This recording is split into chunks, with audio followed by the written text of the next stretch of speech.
Alright, on today's video, we're going to be taking the Retay RA1522 to the range for the first shots.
Before we dive into this first shots video, I've got to get a few things out of the way. Retay USA did send this out to the channel for a review. I also want to give a big shout out to Pursuit Armory. They are a local gun store right here in my hometown, and they are handling all the FFL transfers for the channel. And the last thing, I've already done a full unboxing on this RA1522. We went over everything that comes in the box. We went over all the specs, all the features. All of that was covered in that video. So we are not going to be covering a lot of those things that we covered in that video, because this video is all about the first shots and my first impressions with this gun. Now, if you don't want to go back and watch the unboxing video, I'm going to bring the specs up on the screen and you can pause it and check it out. So with all that out of the way, let's head back to the range, and I'm going to show you what is on the menu for the RA1522 today. Alright, here's what we've got on the menu for the Retay RA1522 today. We're going to be using some CCI 22LR suppressor. We've also got the CCI subsonic, Remington subsonic, the Quiet 22 semi-auto from CCI. We also brought out some Ely 22LR subsonic hollow points, and we've got the Remington golden bullets. Now, as far as this gun goes, everything on this is exactly how it comes out of the box, minus the optic. Now, the optic that I chose to put on this is the Gideon Optics Mediator XL. And this optic will not be staying on this gun. It's already got a permanent home, but the gun that it's going on, I'm not completely finished with it yet. But I wanted to get a review out on this optic, and honestly, I thought it was a perfect match for this RA1522. Now, this is one of those guns that as soon as I shot the first mag through it, I knew I was really going to like it. I was also filming the first shots video with the Daria TM22 lever action, so it was definitely kind of a weird transition going back and forth from this to a lever action, but all in all, I was really happy with it, and I was shooting it pretty well. I ended up shooting about 3 mags of the Remington golden bullets through this, just to get a feel for the gun, a feel for the optic, and I started getting pretty comfortable with it. And then I decided to set up a target at about 15 yards, and I wanted to shoot some 10-shot groups.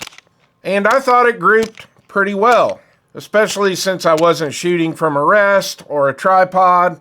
I was pretty happy with the results. Now, I was shooting the Remington golden bullets, which is not the greatest 22LR ammo. I had no issues, no light primer strikes, no feeding issues or anything like that.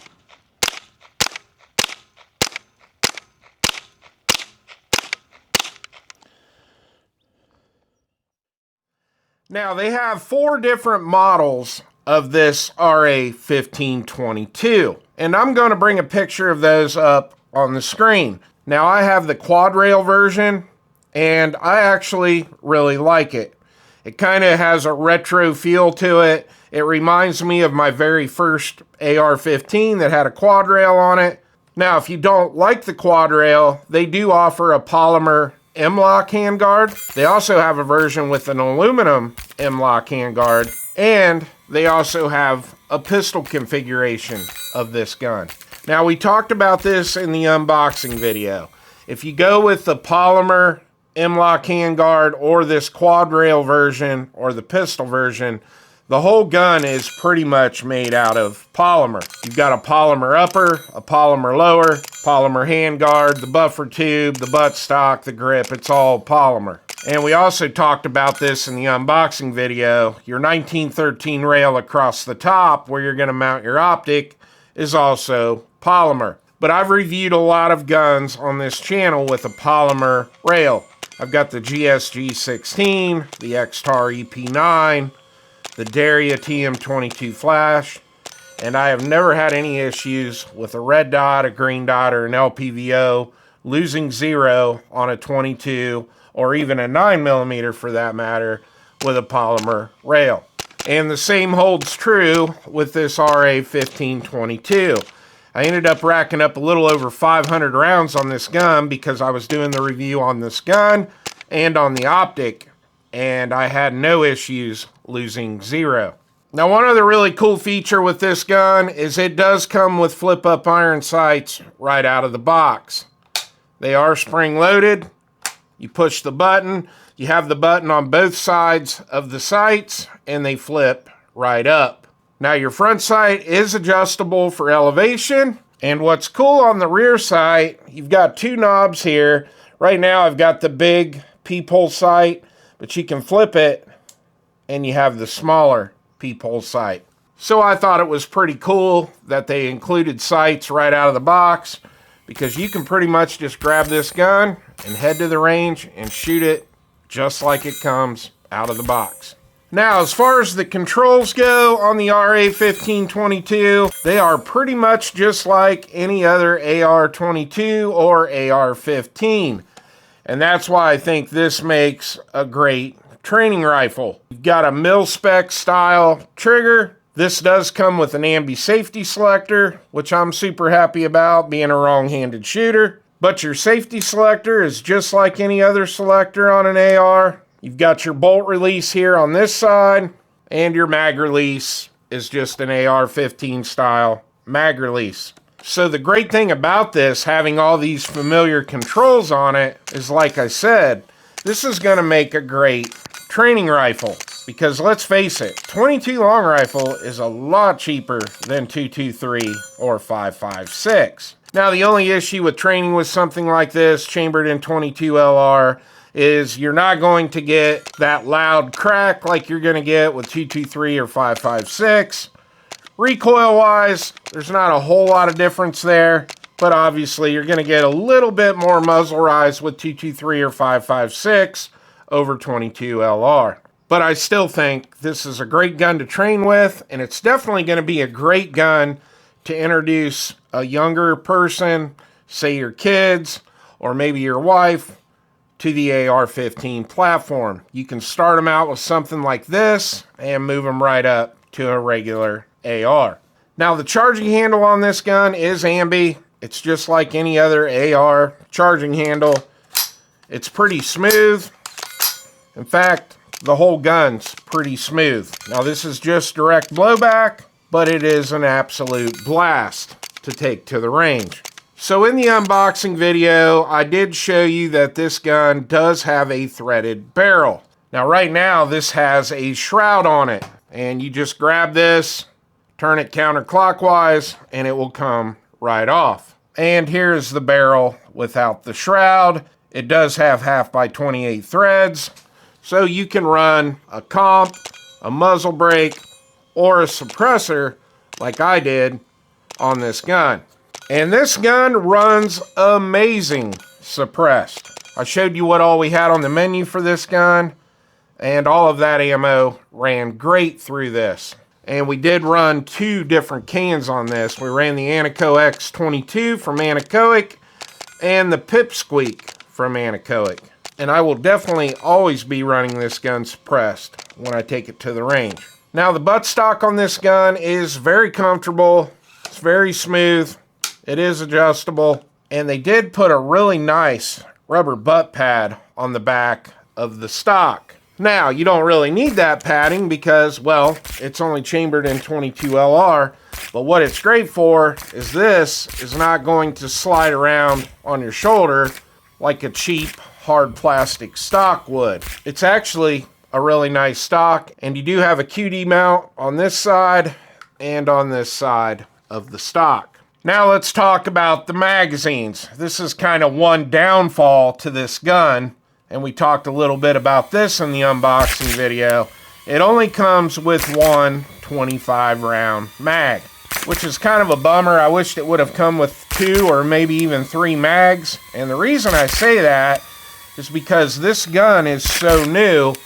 The last time I was on their website, they still don't have these mags available for sale yet. So until they start selling the mags on the website, I'm stuck with just one mag. Now, as far as the mags go, they work great. They are just an all polymer magazine, but one thing that I like is that they are the same size as a full-size AR-15 magazine. So back to what we were talking about again. This is why it makes a good training rifle, because these mags will pretty much fit your mag carriers that you carry your regular AR-15 mags in. Now, they're very easy to load, even all the way up to the 25 rounds. I have not taken them apart yet to see how easy they are to clean and do maintenance on, but I'm sure they'll be pretty easy. All right, here we go. We got all our hits on the first piece of steel. Oh, I'm liking that. We've got all alphas. And we've got all alphas again. And we've got all our hits on the last piece of steel. All right, I got a couple snap caps loaded up in our magazine, and we're going to talk a little bit about the trigger. Now, this does not have the greatest trigger in it. It is just a mil-spec feel trigger. It is a curved trigger. It's not a flat face trigger. Now, there is no take-up. It just breaks. It's a little heavy. I do have 2 snap caps in here, so we're okay. I'm going to show you the reset. The reset's very short. It's tactile, it's audible, and then you get that nice, clean break. It's not that bad of a trigger. I wasn't real happy with it in the unboxing video, but once I got it out to the range, I got used to it, and I kind of liked it. But like I said, it is a little heavy. In the unboxing video, I got the Wheeler trigger pull scale out, and this was pulling anywhere between 5 and 6 pounds. Now, as far as comfort goes, while I had this at the range, the buttstock adjusts back far enough that I'm very comfortable behind this rifle. I really actually like the grip they put on this. It's got a nice, decent-sized grip. I've got 2XL hands, and I have no problems getting all my fingers on the grip. It is smooth in the front, but they put some really nice texture on the back of the grip and on both sides. And being that this gun only weighs 4.7 pounds empty, I do believe, it's very well balanced, and you can just shoot this all day long without getting tired. So let's get into the pros and cons with the Retay RA1522. We'll hit the cons first because I have very few cons. We already talked about my first con. I wish this would have come with at least 2 magazines. My second con with this, and we talked about this in the unboxing video, is when you take the barrel shroud off of this, I think it looks kind of ugly. I wish you could still have the barrel shroud on here and have the threads in front of the shroud, because I think that would look super cool. But it is what it is, and once you get a suppressor on here, it looks pretty good. And my third con is that trigger. Like I said, it's not bad, but it's just not what I like. I like a flat face trigger. I like that trigger pull to be right around 3 to 4 pounds, but I'm not complaining. It is a budget rimfire gun that pretty much everyone can afford, and everyone is going to have a lot of fun with this. Now let's talk about the pros, because I've got a lot of pros when it comes to this gun. First off, I want to talk about reliability. Like I said, I ran about 500 rounds through this because of doing the optic review and the review on the gun, and I think I only had 4 malfunctions. And all those malfunctions were ammo related. And that goes right into the second pro. This is a great suppressor host. This gun is so much fun to run suppressed. My next pro with it is I think it's super cool that they included the iron sights on this right out of the box.